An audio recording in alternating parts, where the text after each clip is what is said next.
हालांकि जिस तरीके से बीजेपी 292 पर एनडीए पूरी बात की जा रही है, पूर्ण बहुमत बीजेपी को नहीं मिला, लेकिन एनडीए को पूर्ण बहुमत। ऐसे में बीजेपी दफ्तर पहुंचने वाले हैं पीएम मोदी, लेकिन उससे पहले तैयारियां तेज। जिस तरीके से उनके लिए लोग पहुंचे हुए, कार्यकर्ता पहुंचे हुए हैं, इंतजार पीएम मोदी का किया जा रहा है, गृहमंत्री अमित शाह का किया जा रहा है। तो बड़ी खबर आपको बता दें, दिल्ली से इस वक्त की कल होगी केंद्रीय कैबिनेट की बड़ी बैठक।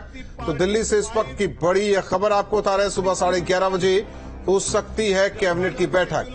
तो दिल्ली से बड़ी खबर आपको बता रहे, कल होगी केंद्रीय कैबिनेट की बैठक, सुबह 11:30 बजे हो सकती है कैबिनेट की बैठक। तो कल अहम दिन है, क्योंकि जहां एक तरफ एनडीए की बैठक होनी है, वहीं गठबंधन की भी बैठक होनी है, इंडिया अलायंस की बैठक होनी है, और ऐसे में कई फैसले लिए जा सकते हैं। लेकिन एक खबर आपको केंद्रीय कैबिनेट को लेकर बता दें, कल 11:30 बजे बैठक हो सकती है केंद्रीय कैबिनेट की, मोदी कैबिनेट की। तो बड़ी खबर आपको बता रहे हैं। वहीं दूसरी ओर एनडीए आगे है, 272 के बाद सरकार बनती है और इसे तीसरी बार अपनी मोदी सरकार बनना तय है। और उसका एक विजय उत्सव यहां पर मनाने के लिए हम सब कार्यकर्ता आए हैं। जो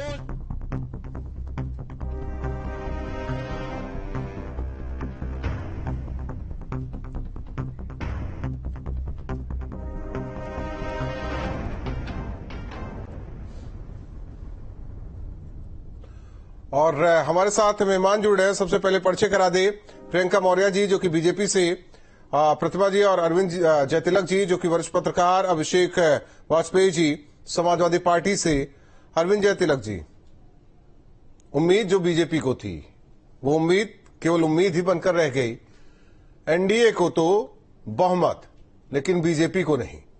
सवाल इस बात को लेकर, जो होना था वो हो गया, अब आगे क्या? पत्तियों का गिर जाना पेड़ का अंत होना नहीं है। आज की तारीख में अभी भी भारतीय जनता पार्टी नेतृत्व वाली जो एनडीए गठबंधन है, वो सरकार बनाने जा रही है। तो मुझे लगता है कि काफी कुछ जो है अभी भारतीय जनता पार्टी के पाले में है। और दूसरी महत्वपूर्ण चीज की, जो लोग प्रधानमंत्री जी को जानते हैं, वो किस तरह से जो है गेम चेंजर के जरिए जो है अपनी स्थिति को अपने अनुकूल बना लेते हैं, अपनी सियासी जमीन को उर्वर बना लेते हैं।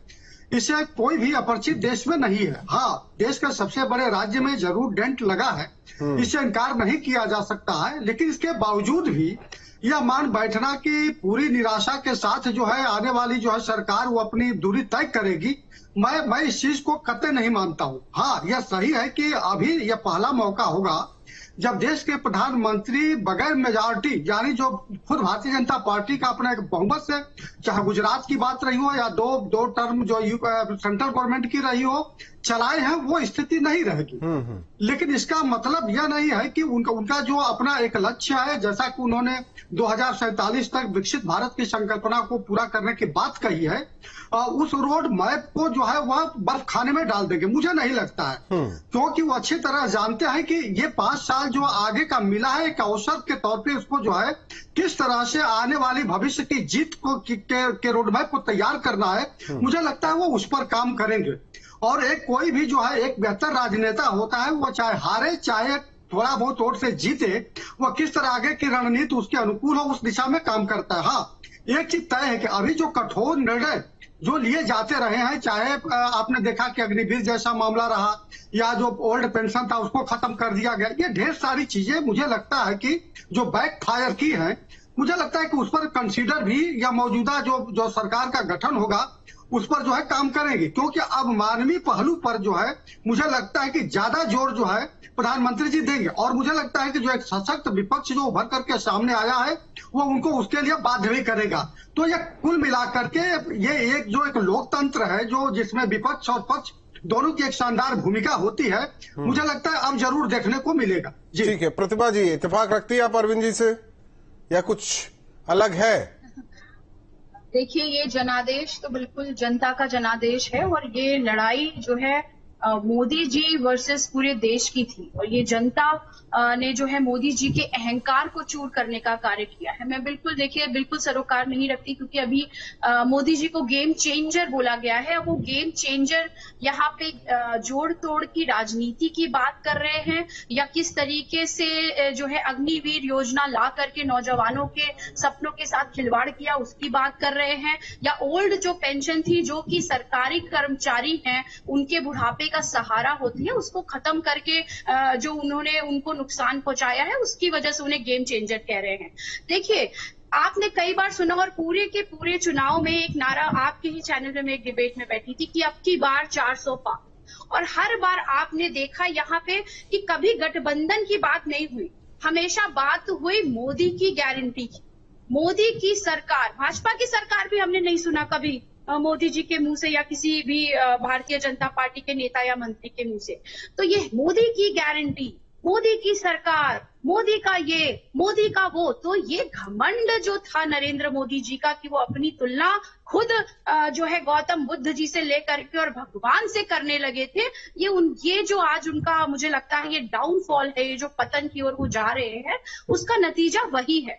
तो जब व्यक्ति खुद को भगवान से बड़ा समझने लगता है तो उसका पतन निश्चित हो जाता है।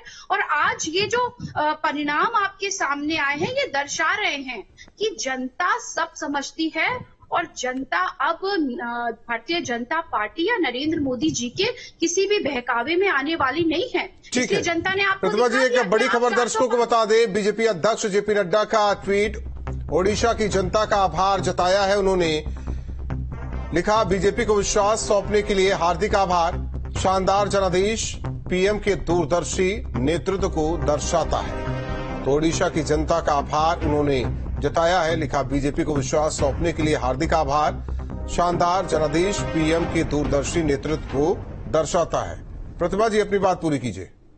जी बिल्कुल, तो ये जो जनादेश है ये बिल्कुल इसने नरेंद्र मोदी जी के घमंड को तोड़ा है। और सबसे बड़ी बात है कि जिस भी आज मुझे लगता है कि कोई भी पॉलिटिकल पार्टी अगर इनके गठबंधन के भी नेता होंगे तो वो ये उड़ीसा की अभी आपने बात करी कि आभार जताया, उड़ीसा को ही आप देख लीजिए ना एक एग्जाम्पल कि किस तरीके से नवीन पटनायक जी का एक तरफ आप साथ भी चाहते हैं और एक तरफ उनके ही खिलाफ आपने उड़ीसा में इतना जहर उगलने का कार्य किया कि आपने पीठ पे छुरा भोंकने का कार्य किया।